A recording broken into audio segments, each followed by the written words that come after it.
Arthur Bennett was sawing an oak plank with slow, almost ceremonial movements. His calloused hands guided the blade with precision, but his gaze was far away, fixed on something that only he could see. The workshop smelled of damp wood and silence. A heavy silence, accumulated in 7 long years since his son's military funeral. A son who had also flown, but never returned. Arthur spoke little, lived alone, and avoided the world as if avoiding an old wound that had never healed. On that chilly Rocky Mountain morning, a sharp wind blew through the half-open window, bringing not only cold, but a different sound. He stopped. The saw was still spinning, but the sound that really reached him was coming from outside. A rushing beat of wings, a vibration in the air that seemed too familiar to ignore. Arthur looked up instinctively, the way he had when he was a young man in the Air Force. But the sky was clear, blue, cold, and empty. Still, something was stirring inside him. An old noise buried beneath the memories he had tried to erase, as if the sky were calling to him again, but without words, just presence. So he grabbed his thick coat and boots and set out for a walk, a forgotten trail that wound through rocks and pine trees and painful memories. He hadn't walked this path since the last spring he had spent with his son. As he slowly climbed the slope, the sound grew clearer. It was not an echo. It was not his imagination.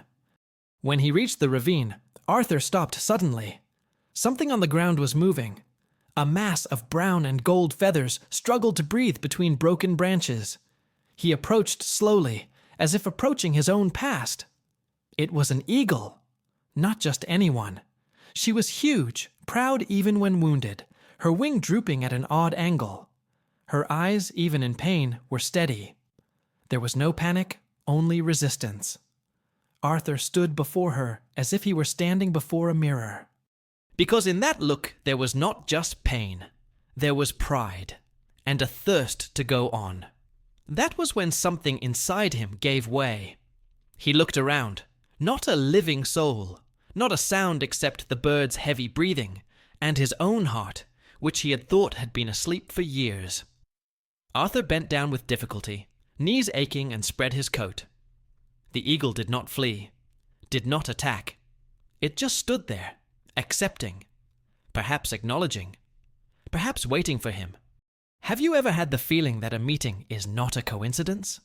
That certain presences, even the most unlikely ones, arrive just when we need them most? Arthur carried the bird in his arms, crossing the trail with slow steps, feeling the weight of something much bigger than an injured body. He didn't know it yet, but he wasn't just rescuing an eagle. He was, for the first time in a long time, rescuing himself. What no one in that isolated little town imagined was that this simple gesture, silent and invisible, would set in motion a chain of events that would culminate in one of the most exciting moments in local history. And it all began there. A ruined man and a wild creature, united by what remained of life and dignity in both. But what happened next? This will surprise you. The smell of fresh fish wafted through the small kitchen, mixed with the ancient smell of wet wood and rust. Arthur cut the fish with the dull blade of a knife that had not been used for years. His movements were careful, almost ceremonial. He said nothing at that moment, but his eyes spoke more than his mouth ever could. Across the room, the eagle watched him, motionless, silent, but alive. For the first time, alive. Its wings still drooped, but its eyes shone with alertness. It was just a peck. A quick, suspicious touch to the flesh, but to Arthur it was like hearing a voice after years of being trapped in the dark. He didn't smile. He didn't cry. He just nodded and continued cutting the fish. It was too early for any reaction. That night, he lit the fire. The fire flickered, casting shadows on the walls where his son's medals had once hung. Now all that remained were pale, square marks where the frames had been torn off. Arthur couldn't bear to look at them, much less at the mirror. The next morning, he placed a chair near the makeshift cage. He didn't talk about politics, wars, or longing. He talked about fear, about the fear of going to sleep and dreaming about his son's face, about the fear of waking up and realizing that his face was no longer there.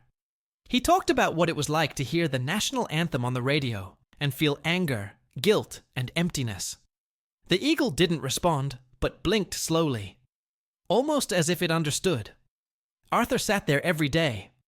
He recounted memories he didn't even know he had, from his childhood in Texas, the first time he saw snow, the night he was accepted into the Air Force, and the letters his son wrote from the base, full of slang and silly code words. He read them out loud, slowly, as if each word were an unspoken apology. But there was one letter in particular that he never read aloud. The last one. The one that arrived 2 weeks after the news. Still sealed. Still tucked away in the toolbox. The same one where the eagle slept now. One afternoon, as he picked up the cloth to cover the shelter, Arthur saw the envelope. His fingers trembled. The seal was yellowed, but intact. He didn't open it. Not yet. He put it back in the box and closed it tightly, as if trying to silence a scream rising from his stomach. The days went by. The eagle began to walk with difficulty through space. It stretched.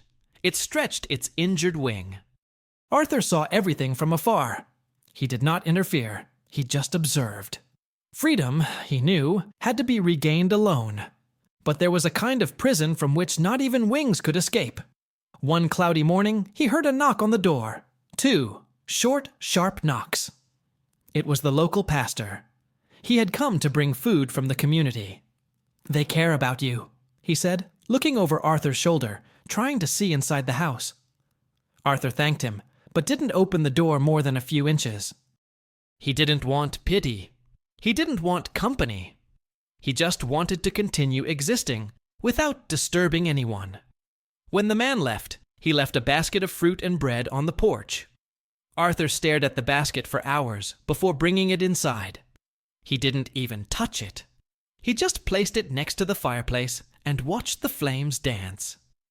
That night, the radio crackled. A faint static sound escaped from the dusty old set. He walked over. He turned the knob.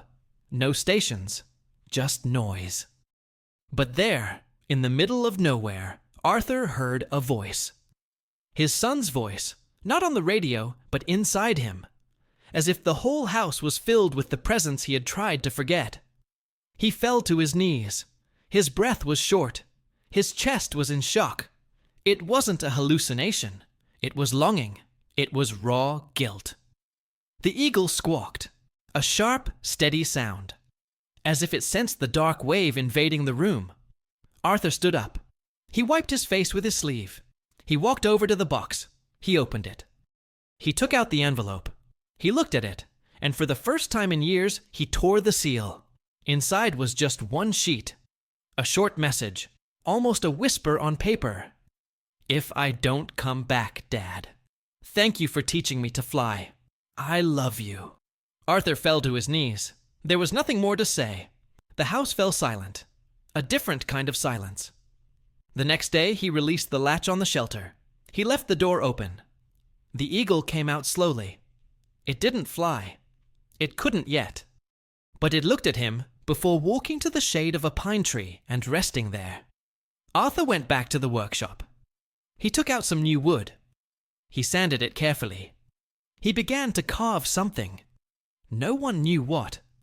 But there was something different in his eyes. A gleam of purpose. Days later, the bird flew. Close to the ground.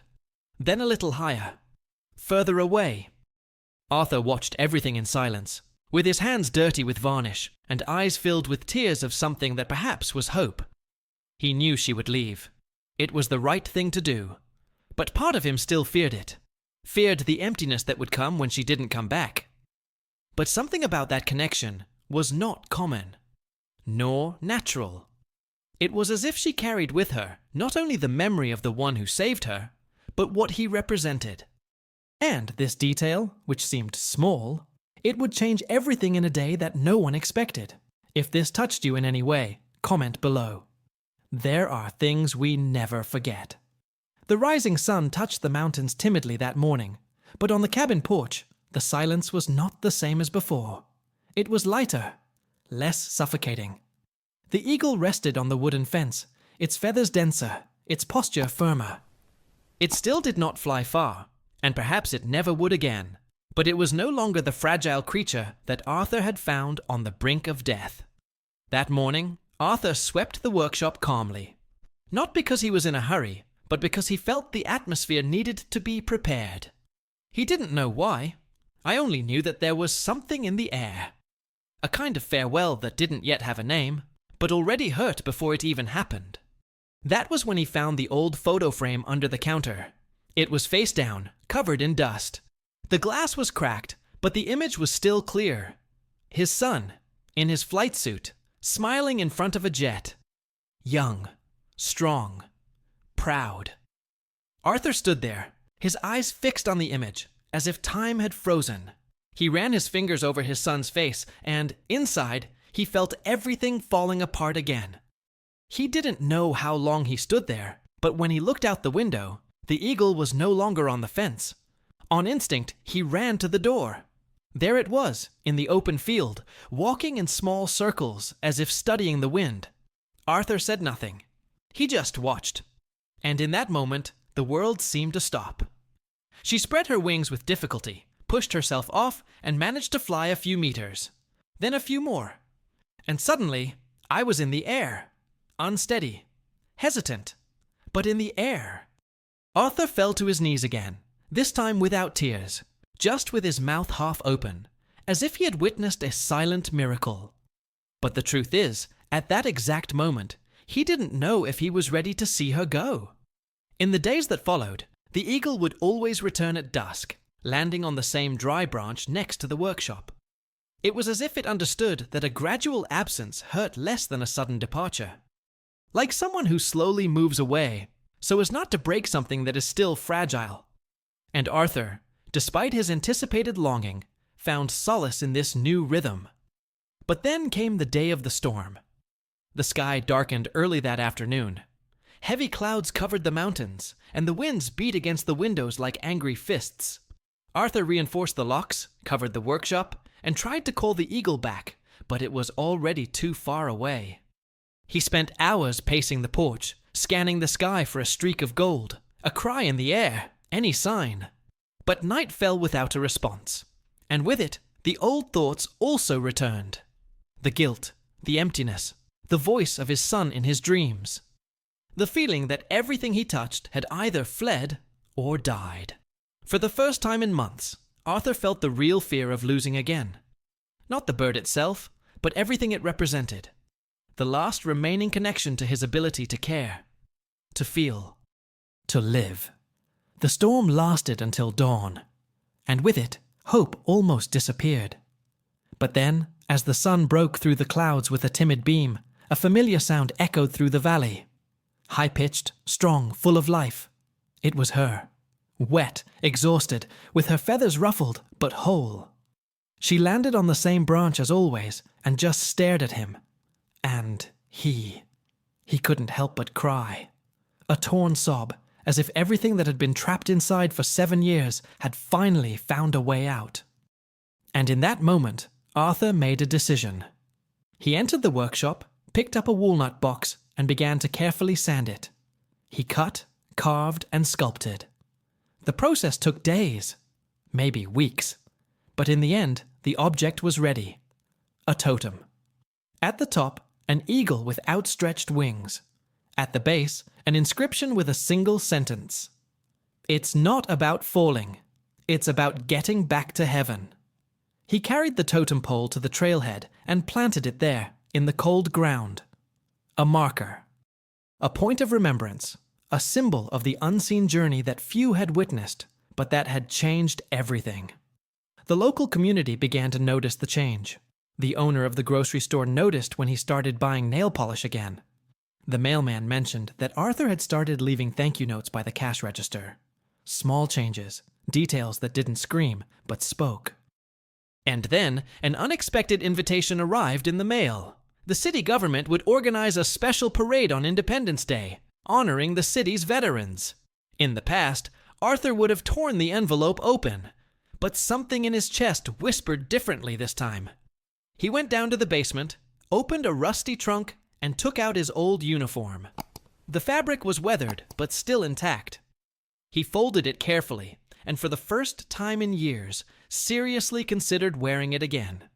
There was only one doubt that still held him back. Would she remember too? This was the kind of question that no one could answer with certainty. But when we carry something in our hearts that changed our lives, even if silently, the universe always finds a way to answer. And in that case, the answer would come from very, very high up.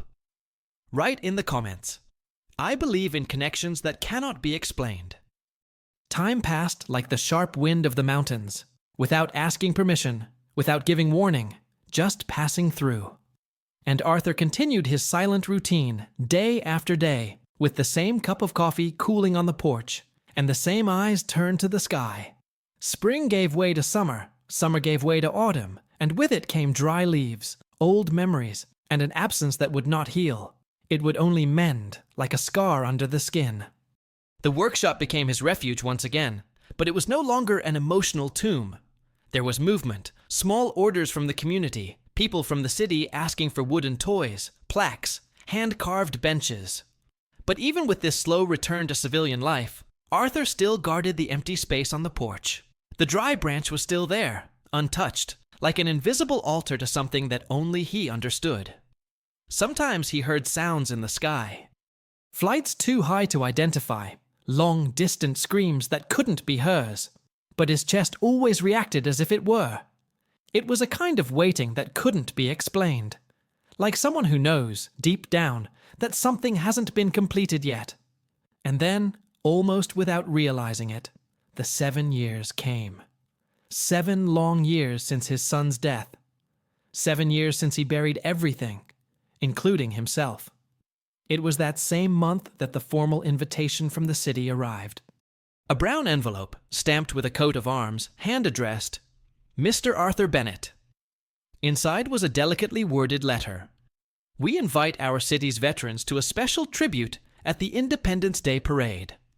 Arthur held the paper for several minutes. He didn't read it again.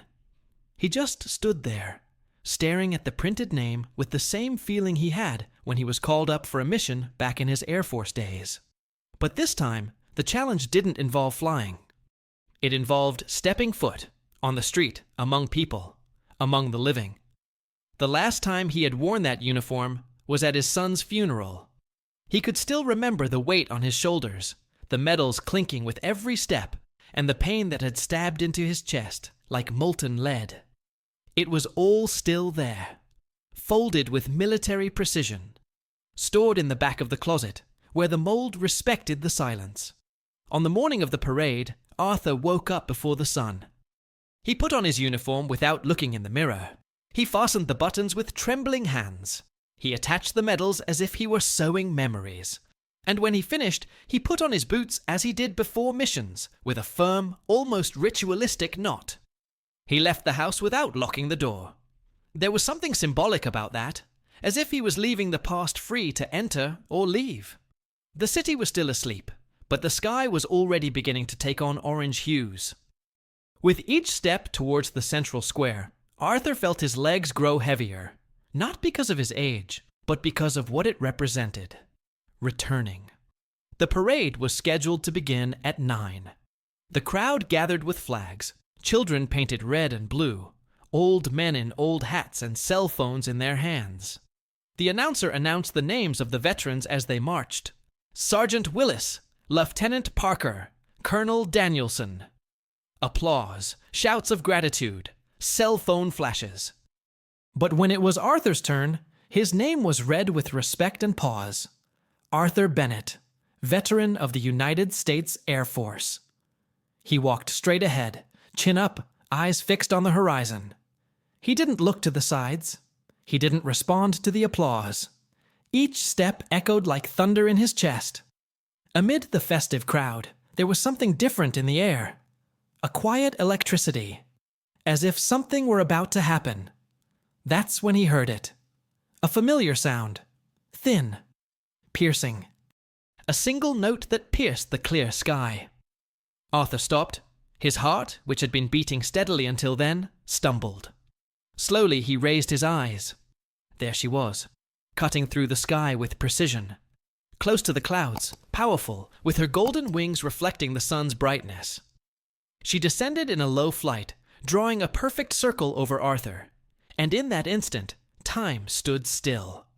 The crowd applauded, filmed, commented. Was she trained? Is she part of the tribute? Did someone prepare this?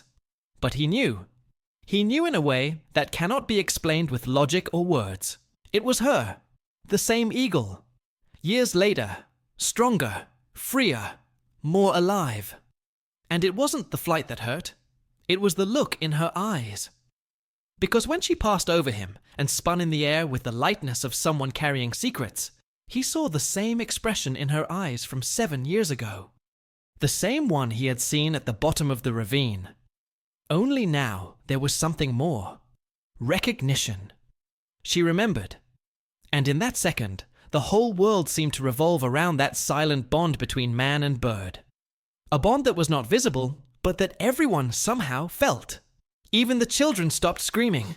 The anthem still played, but as a background soundtrack to a moment that no one would ever be able to repeat. When she disappeared behind the mountains, there was no longer any doubt. Life had given an answer. Not with words, not with letters, but with flight. And that kind of response, we never forget. Comment here. There are connections that not even time can erase. The band played the anthem bravely, but to Arthur, the sound seemed to come from far away, muffled, distant, as if everything around him had been covered by a thick fog of memories. His eyes were fixed on the sky, as if the intense blue were a mirror of his own soul. In the square, people cheered, applauded, waved flags. But he, standing there in the middle of the street, felt only a pressure in his chest that did not come from his uniform, but from the weather. Then she appeared. First, a silhouette. Then, a golden streak against the blue. Then, a steady, precise flight, tearing through the sky with an elegance that defied the laws of physics and logic. The crowd held their breath. Some children pointed upward.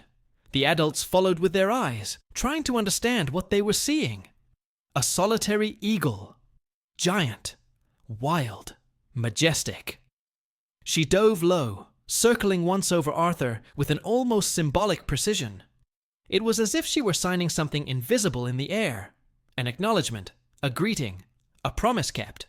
Arthur didn't move. He didn't blink. His hands were shaking, but his eyes were fixed on her, as if each beat of her wings struck a forgotten chord within him. It was impossible not to remember the first time he had seen her, broken, lying in an icy ravine. And now, here she was, huge, powerful, free, a creature who refused to die, just like him. The audience applauded without understanding. They commented among themselves. Is this part of the parade? Did someone train this? I've never seen anything like it. But Arthur knew. He knew from the first second. This was no ordinary eagle. This was history. It was a bond, a reunion. She disappeared into the mountains as quickly as she had appeared. But the feeling of her presence lingered in the air, as if she left an invisible trail that would not dissipate. Arthur took a deep breath, and in that moment, for the first time in years, he felt whole. But the impact didn't end there. After the parade, as the crowd dispersed and the drums fell silent, a woman approached. She wore a dark blazer, a badge hanging around her neck, and curious eyes. "Excuse me," she said. "I'm on the honors committee. Did you train that eagle?" Arthur took a while to answer. He almost smiled. "No, ma'am. I just looked after her for a while." She was silent for a few seconds. Then she wrote something down in a notebook and walked away, visibly touched by something she couldn't fully understand. Later that day, Arthur returned home. He carefully took off his uniform and hung it on the living room wall, where the old portraits used to hang. Above the fireplace, he placed the framed photo of his son. And next to it, the small totem he had carved, with the eagle on top and the inscription on the base. He stared at it all for long minutes, as if he had finally organized an internal mess that seemed impossible to fix. Outside, the late afternoon was tinting the sky with copper tones. And high above, a small speck was slowly crossing the clouds. He couldn't tell if it was her or not. But it didn't matter. She was already with him. She always would be. That night, something different happened. Someone knocked on the door. Arthur opened the door, curious. Outside, a boy was holding a small American flag and a folded piece of paper. He must have been about 7 or 8 years old. Shy, but determined. "My grandfather said you are a hero. I wrote this for you." And he handed the paper over. Arthur took the note. He opened it carefully. It was handwritten in childish letters. "Thanks for coming back." The old man looked at the boy, then at the sky. He said nothing. He just gave a slight nod. And he closed the door slowly, with a kind of peace in his chest that he had forgotten existed.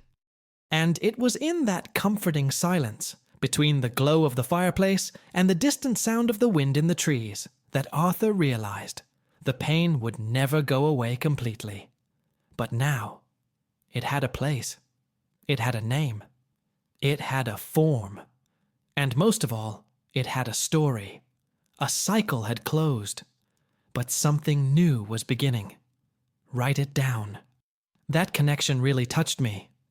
The crowd was still murmuring, as if trying to decipher what they had just witnessed. Some shook their heads, smiling in disbelief.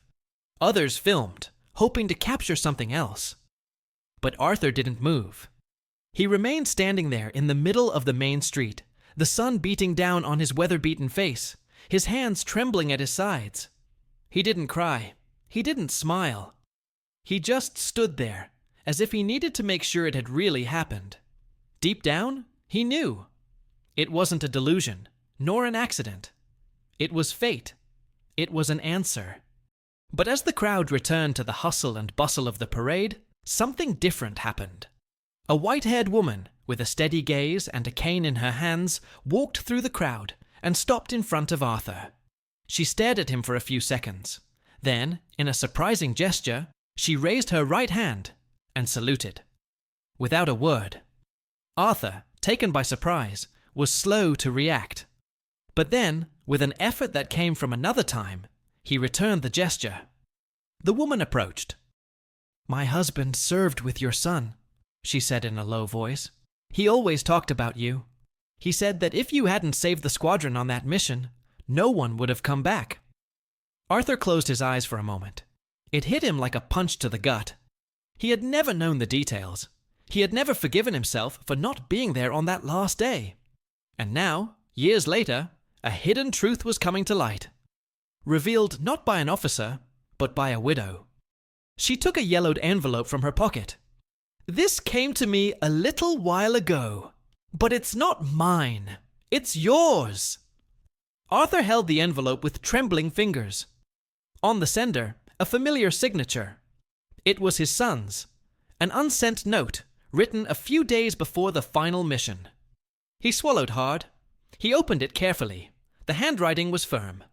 "Dad, if I don't come back, I want you to know that I have no regrets. I am the man I am because of you. You taught me not to abandon anyone, not even myself. Thank you for everything. You are my silent hero." Arthur read it once, then once more, and once more, until his hands began to shake so much that he had to sit down. There, on the sidewalk, in uniform, among children and families and flags. No one laughed. No one was surprised. On the contrary, a circle formed around him. People approached in silence.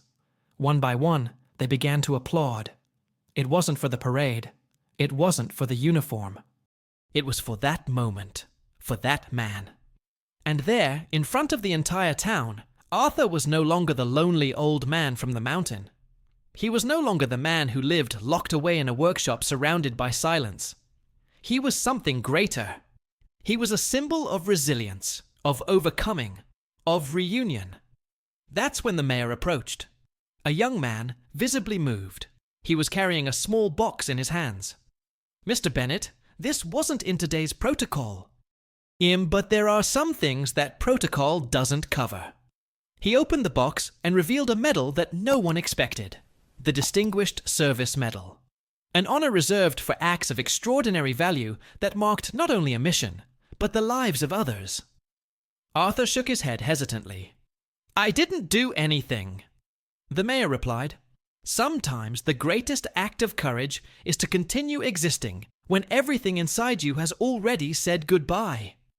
He placed the medal on Arthur's chest. The old man said nothing. He just touched the metal with his fingers. The weight was symbolic, but real. It represented everything that had been left hanging.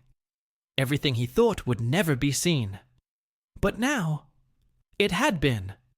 The next day, a photo of Arthur with the medal on his chest and the sky in the background appeared on the front page of the local newspaper. The headline did not mention war or parades. It simply said, "Honor never forgets." Messages began to arrive. From neighboring towns. From distant veterans. From children and grandchildren of soldiers he no longer remembered. All of them saying one thing in common. You represented us. But perhaps what touched him most came on a simple sheet of paper, written in pencil, sent by a boy from the city's public school. The letter read, "I saw you in the square. My father left when I was little, but when I saw you looking up at the sky, it seemed like you were talking to someone who is still there. I want to grow up and be like you. I want to remember who taught me to be strong." Arthur kept the letter in the same place where his son's note was, one next to the other. 2 generations linked by a silence full of meaning. And from that day on, his life started turning around again. Slowly but surely. He attended veterans' meetings. He visited schools. He told stories. He showed off the eagle totem he had carved. He never told her name, because she never had a name. But everyone understood. In each speech, he ended with the same sentence. "Some battles we win alone, but none of them need to be forgotten." And even though I never saw the eagle up close again, there was something in the way he looked up at the sky that made it clear. It was still around. Because some bonds, the ones forged in pain and respect, don't break. They just change shape. Comment here. That story stayed in my chest. It was late afternoon when Arthur opened the workshop door and smelled the freshly cut wood mingling with the fresh mountain air. Golden light streamed through the window and streaked across the plank floor as if marking time. Inside, among old tools, newspaper clippings, and scraps of memorabilia hanging from crooked nails, Arthur was slowly carving the silhouette of a new eagle. His fingers were no longer as steady as before, but he persisted. Each chip removed, each curve drawn in the wood, was a way of keeping alive a memory that refused to become the past. The piece was not for sale, nor for display. It was personal. A kind of silent conversation with what still hurt. Outside, cars drove by slowly. People took pictures of the house's facade, which was now an unofficial visiting point. Some came just for the image on the city hall's bulletin board. Others sought advice, stories, or just the privilege of saying they were there. But Arthur remained the same. Quiet, observant, kind in his eyes, and harsh in his words when the subject was vanity. Not everyone understood. Some thought he was taking advantage of his fame. Others said it was an act. Once, a lady commented in a cafe in the city that no one takes care of an eagle by chance. He heard her, but didn't argue. He just lowered his eyes and took another sip of the lukewarm coffee. Because inside him, the truth was heavier than any judgment. What few people knew was that, on the coldest nights, Arthur still woke up scared. He still saw his son's face in his dreams. Not the good ones, but the difficult ones. He saw the moment the folded flag was handed over. The covered coffin. The sound of the bell ringing in the military cemetery. These fragments came without warning, like unwanted visitors who knew where the key to the door was. One of those early mornings, he went down to the workshop and sat on the bench on the porch. The sky was clear. The stars were visible like never before. And he stayed there, in silence, holding something in his coat pocket. The first note his son had left at the base, written in a hurry, Before the Last Mission. The one he had read dozens of times, but which always hurt as if it were the first time. "Dad, wait for me up there." That was all. 4 words, but they contained a whole life. The next morning, a school principal called. She wanted Arthur to speak to the high school students. He hesitated, as usual. Then he agreed. He arrived at the school wearing his old hat and the same worn-out coat he wore every winter. He walked up onto the stage without fanfare. He didn't have a written speech. He simply took a small box out of his pocket and showed it to everyone. Inside was a golden feather. Authentic. Long. Imposing.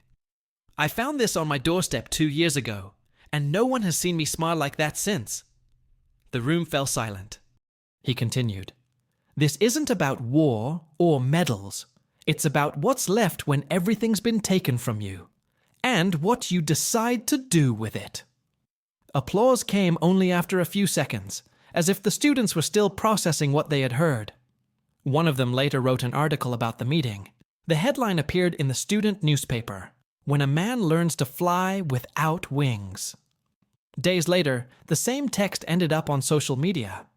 From there, it made its way onto the website of a major newspaper, and within a matter of weeks, Arthur began receiving letters from other veterans. From distant states. Men and women who had returned from war with their bodies intact, but their spirits in pieces. They said things like, "I thought I was the only one who felt this way," or, "Your story gave me the courage to leave home."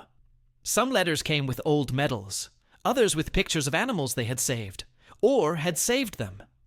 It was as if what had happened in that ravine with the eagle had set off an invisible chain of healing.